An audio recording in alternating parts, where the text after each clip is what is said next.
우리는 그리스도의 향기라는 제목으로 말씀을 드리겠습니다.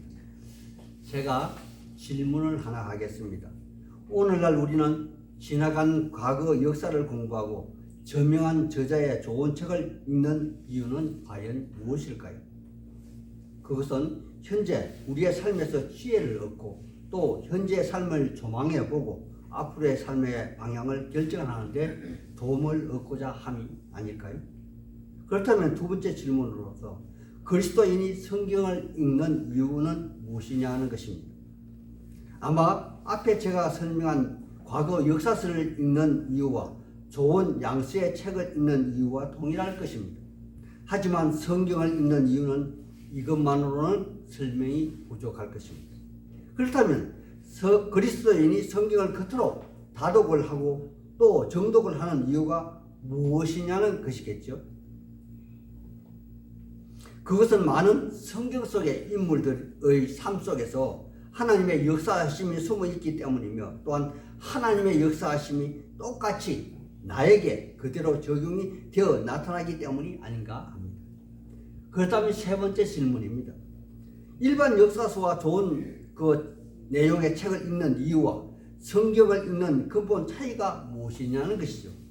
그 대답은 일반 역사서와 좋은 양수의 책을 읽고는 내가 좋은 사람으로 변화된다는 것입니다.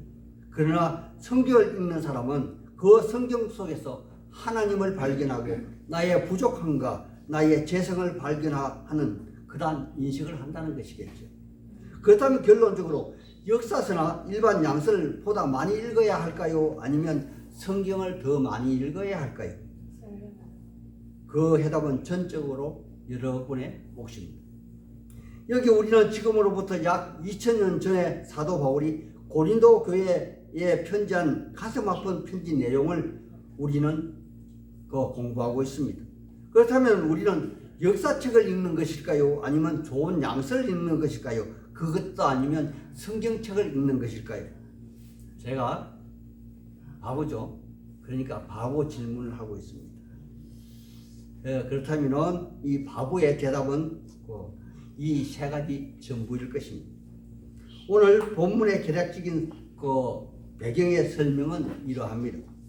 사도 바울은 고린도전서 16장 6절 이하에서 고린도 교회를 개척하고 소위 고린도 교회로부터 많은 문제가 생겨났으며 바울 사도의 열성팬인 스데와나 집사람들로부터 해결책을 강구하던 중 두 번째 고린도 교회를 방문하기를 원했습니다. 하지만 그는 방문하지 못하고 고린도전서 16장 10절 이하에 보면 그의 믿음의 아들 디모데 목사님을 확인하게 됩니다. 그리고 디모데 목사님으로부터 아무런 성과를 얻지 못하자 바울 사도는 또 고린도후서 1장 16절 이하에 고린도 교회를 다시 방문할 계획을 세우지만 그는 끝내 방문을 하지 못하고 그 방문 계획을 연기하게 됩니다. 그러다 바울 사도는 뜻하지 않게 많은 고뇌와 분노, 열정을 안고 고린도 교회를 갑작스럽게 방문하게 됩니다. 이 부분에 있어서 많은 학자들 사이에 여러 의견이 존재하나 가장 유력한 근거를 제시하는 정설에 따른 것으로서 우리가 읽은 2장 1절에 내가 다시 근심 중에 나아가지 않기로 결정하였다 하는 그 대목과 고린도후서 12장 14절 그리고 13장 1절과 2절에 바울 사도는 세 번째 방문 계획을 말하는 것으로 보아 바울 사도는 사도행전에 기록되지 않는 뜻밖의 가슴 아픈 방문이 있었다는 것을 우리는 압니다. 제가 이 말씀을 읽어드리겠습니다. 고린도후서 12장 14절입니다. 보라, 내가 이제 세 번째 너에게 가기를 준비하였으나 너에게 폐를 끼치지 아니하리라. 내가 구하는 것은 너희의 재물이 아니요 오직 너희니라. 이렇게 말씀하셨고 13장 1절과 2절에는 내가 이제 세 번째 너에게 가리니 두세 정인의 입으로 말마다 확정하리라. 내가 이미 말하였거니와 지금 떠나 있으나 두 번째 대면하였을 때와 같이 전에 죄 지은 자들과 그 남은 모든 사람에게 미리 말하노니 이렇게 이야기하는 것입니다. 그런데 이 두 번째 바울 사도의 방문 중에 바울 사도는 고린도 교회에 문제 많은 성도들과 그리스도의 고난과 십자가의 죽으심에 대하여 열정적으로 논의했을 것이고, 또한 우리 그리스도인의 삶에 있어서 회유와 반성과 회개에 대한 논의를 하였을 것입니다. 하지만 그럼에도 불구하고 고린도 교회는 정상화되지 못하였고, 바울 사도는 많은 근심 중에 고린도 교회를 떠나오게 됩니다. 그리고 그는 결단합니다. 오늘 본문 그 1절에 2장 1절에 보면 내가 다시는 근심 중에 나아가지 아니하리라 그렇게 결심하였다는 것입니다. 그리하여 사도 바울은 소위 잃어버린 눈물의 편지라는 편지를 에베소에서 디도편에 보내며, 아직도 에베소에서 할 일이 많이 있음에도 불구하고 고린도 교회의 안부가 너무나 궁금해서 약속한 날짜에 드로아까지 마중을 나가서 만나기로 하였습니다. 그러나 바울 사도는 약속한 날에 드로아에서 기도를 기다렸으나 만나지 못하였고, 드로아에서도 복음의 문이 활짝 열려 있음에도 불구하고 바울은 애타는 마음을 안고 다시 서둘러 마게도냐로 향한 것입니다. 이 말씀이 오늘 본문 12절과 13절 상반절의 기록이 있어 제가 읽어드리겠습니다. 내가 그리스도의 복음을 위하여 드로아에 이름에 주 안에서 문이 열렸으되 내가 내 형제 티토를 만나지 못하므로 내 심령이 편하지 못하여 그들을 작별하고 마게도냐로 갔노라. 아멘. 그래서 더욱 큰 근심 중에 바울 사도는 이번에는 마게도냐, 즉 성경의 지명에서는 빌립보까지 마중을 가서 티도를 만나게 되었는데, 이곳에서 그는 기도편에서 고린도 교회가 소위 눈물의 편지를 읽고 회개하여 돌아섰다는 좋은 소식을 접하고 오늘 본문을 기록한 그러한 배경이 된다는 것입니다. 지금부터 그럼 거의 본문의 내용을 한번 살펴보겠습니다. 2장 1절에 바울 사도는 다시는 너희에게 근심 중에 나가지 아니하기로 결심하였다 하는 말씀은 제가 앞서 말씀드린 대로 바울 사도는 열정을 품고 고린도 교회를 방문하였다는 것이며, 또한 바울 사도는 지금까지 들어 알고 있었던 사람들 중에 몇 명에 대하여 심히 안타까운 마음에 열정적인 복음을 전하였으나 변화되지 않는 그들의 모습에 심히 무거운 마음을 가지고 소위 눈물의 편지를 썼고 또 징계도 요청한 것으로 보여진다는 것입니다. 그런데 디도편의 고린도 교회 교인들이 자중하는 모습과 자신들의 변화된 태도를 보이려고 소위 문제 많고 탈 많은 교회 교인들을 건증한 것으로 보여집니다. 이 말씀이 본문 2장 6절 이하에 그들은 많은 사람들에게 벌받는 것이 마땅하도다 하는 말씀에서 합리적인 추론이 가능합니다. 여호와 하나님의 사람들이요, 아마도 그들의 징계는 교회의 공식적인 제비 뽑기를 통해서 또한 합의에 의한 것이었을 것이고, 또한 그 징계는 고린도전서 5장 13절의 말씀에 의해서 이 사람은 너희 중에 내어 쫓아라 하는 그 말씀에 근거해서 아마 파문을 한 것 같습니다. 여호와 하나님의 사람들이요, 우리 기독교는 14세기경에 종교개혁으로 로마 카톨릭에서 분리되었습니다. 그리고 그 종교개혁의 모토가 바로 성경으로 돌아가자는 것이었습니다. 여기에 많은 선각자들이 계셨고 그 중에 마틴 루터, 존 칼빈, 쩌빙걸리 같은 위대한 분이 있습니다. 그 중에 우리 장로교의 근간을 세우신 분이 바로 기독교 강요를 집필한 칼빈 목사님이었습니다. 그런데 그분은 교회를 정의하면서 교회의 절대적인 순결을 유지하기 위한 교회 표지를 이렇게 세웠습니다. 그 첫째는 건전한 말씀의 선포, 두 번째는 온전한 성례의 시행, 그리고 세 번째가 건증이라는 것입니다.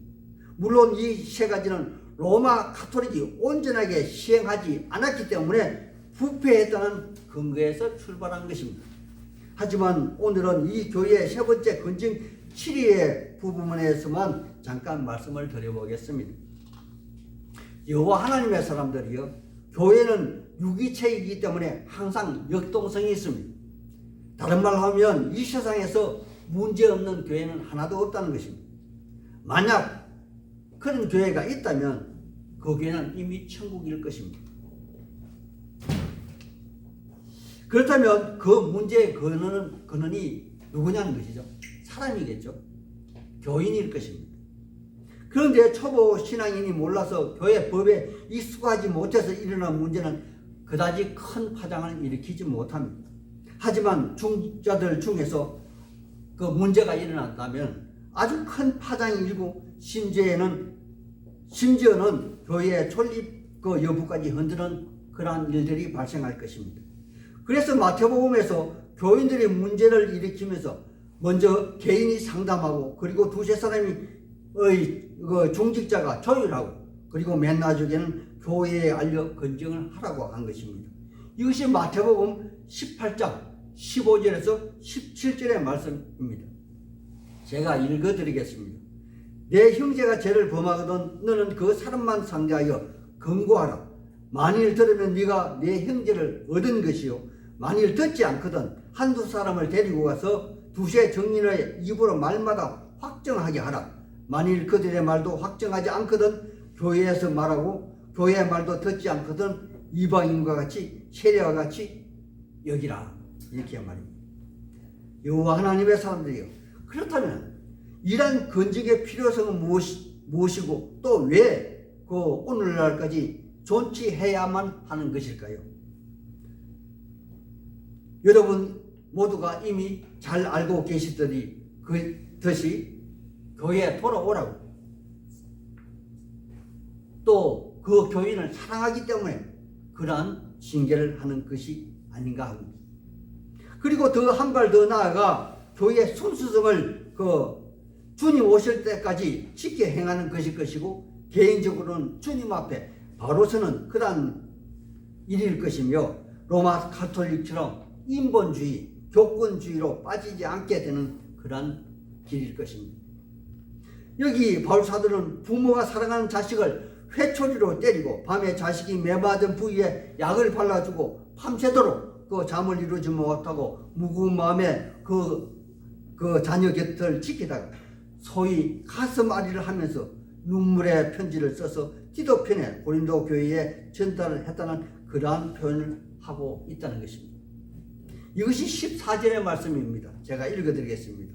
내가 마음에 큰 눌림과 걱정이 있어 많은 눈물로 너희에게 썼노니 이는 너희로 근심하게 하려 함이 아니라 오직 내가 너희를 향하여 넘치는 사랑이 있음을 너희로 알게 하려 함이라. 아멘. 그리고 그 편지의 내용이 무엇이냐면 5절에서 11절의 말씀이라는 것입니다. 그런데 여기 6절의 말씀에서 이러한 사람은 많은 사람들에게 벌받는 것이 마땅하도다 하신 말씀에서 바울 사도는 교회의 징계가 필요하다는 것을 역설을 하였다는 것이나 이 징계는 고린도 교회의 순수성을 유지하기 위한 것이지 그 징계의 대상이 미워서가 아니라는 것이겠죠. 그러므로 7절의 말씀에서 차라리 그를 용서하고 위로할 것이니 그가 너희 너무 근심에 잠길까 두려워하노라. 그리고 8절의 말씀에서 그러므로 너희는 너희를 근하니 사랑을 그들에게 나타내라 하신 말씀은 이미 주위의 사람들이 그 사람에게 처벌을 가하는 그러한 행위 때문이 아니라 본인 스스로 왕따 당하고 무시당하는 죄의식에 빠져서 이미 그런 고통 중에 있다는 것입니다. 따라서 바울 사도는 처음부터 그를 예수 그리스도 앞에서 용서하였으므로 그가 너무 낙심하여 교회에서 아주 떨어져 나가지 않도록 배려해 주라고 당부하는 그런 말씀입니다. 그리고 9절과 10절의 말씀에서 이는 너희가 범사에 순종하는지 그 증거를 내가 알고자 함이요 또한 용서하는 일은 그리스도 예수 앞에서 한 것이라. 한층 더 그들의 신앙을 업그레이드하고 독려하는 그러한 모습을 보여주고 있습니다. 여호와 하나님의 사람들이요, 이 말씀이 바로 마태복음 18장 18절에서 예수께서 가라사대 내가 진실로 너희에게 이르노니 무엇이든지 너희가 땅에서 매면 하늘에서 매일 것이요 땅에서 풀면 하늘에서 풀리리라 하신 말씀, 그러한 근거가 되는 말씀이 아닌가 합니다. 따라서 10절과 11절의 말씀에서 너희는 사단의 계책을 모르는 사람이 아니요 사단에게 속지 않게 하려 함이라 하신 말씀은 그 마귀 사단은 남을 용서하지 않는 완고한 마음을 이용하여 파멸로 이끄는 죄를 짓도록 유도하나, 교회의 징계는 불의를 행한 사람들이 죄를 깨닫고 회개하여 온전한 교회 교인으로 다시 회복해 하는 그러한 목적이 있다는 것입니다. 다음은 12절과 13절의 말씀으로 고린도 교회를 사랑하는 부모의 심정으로 사도 바울의 안타까움이 녹아있는 그러한 조급하고 안쓰러운 모습의 자기 변명을 하고 있는 모습입니다. 우리 같이 12절과 13절의 모습을 같이 한번 읽어보겠습니다. 찾았습니까? 읽겠습니다. 시작. 우리가 세상에서 2장 12절 14절 내가 그리스도의 복음을 위하여 드로아에 이르매 주 안에서 문이 내게 열렸으니 내가 내 형제 디도를 만나지 못함으로 내 심령이 편하지 못하여 그들을 작별하고 마게도냐로 갔노라. 아멘. 그리고 14절에서 16절의 말씀은 사도 바울이 전쟁에서 로마의 그 성질을 안고 제우스 신전으로 돌아오는 전쟁의 용사들의 모습을 연상하여 하신 말씀이라 사례됩니다. 고대 전쟁에서 돌아오는, 이기고 돌아오는 그 전쟁의 용사들의 모습은 맨 앞에 그 성리의 장군이 당당한 모습으로 말을 타고 꽃다발을 그 목에 걸고 그 번쩍번쩍한 화려한 옷을 입고 그 뒤에는 환호하는 당당한 승리의 병사들이 모습이 따를 것이고, 또 그 뒤에는 패한 적군의 상처투성이의 포로들이 따를 것이고, 또 그 뒤에는 적국에서 노획한 온갖 금은보와 좋은 것들이 줄지어서 들어오는 것입니다. 여호와 하나님의 사람들이요, 그렇다면 전쟁에 승리하여 돌아오는 승리자의 모습에서 승리자의 향기가 날 것이며, 그 뒤에 끌려오는 노예의 신분으로 바뀐 적군의 초췌한 모습에서는 패망의 악취가 진동할 것이 너무도 분명하지 않습니까? 사도 바울은 바로 이 모습에서 참다운 그리스도인의 삶의 전쟁에서 승리하고 돌아오는 당당한 승리자의 모습을 상상하고 있는 것입니다. 그리스도인의 현재 삶은 마치 로마 군인에 의해 포성줄에 묶여 끌려오는 폐잔병 같은 그러한 신시에서 악취가 진동하는 모습으로 그 빛이 질지는 모르겠지만, 천국에 가서는 그리스도께서 다시 재림하는 그때는 마치 앞줄에 선 개선 장군처럼 아름다운 향기를 바라며 당당하게 입장할 것이므로, 이는 마치 계시록 20장 4절에서 6절의 모습처럼 나타날 것입니다. 제가 계시록 20장 4절에서 6절 말씀을 읽어드리겠습니다. 또 내가 보자들을 보니 거기 앉는 자들이 있어 심판하는 권세를 받았더라.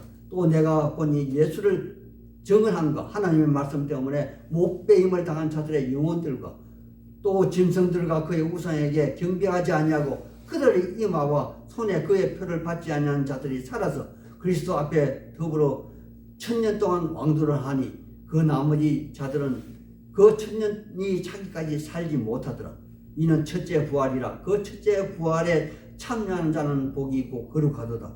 둘째 사망이 그들을 다스리는 권세가 없고, 도리어 그들이 하나님과 그리스도의 제사장이 되어 1000년 동안 그리스도와 더불어 왕노를 하리라. 아멘. 아멘.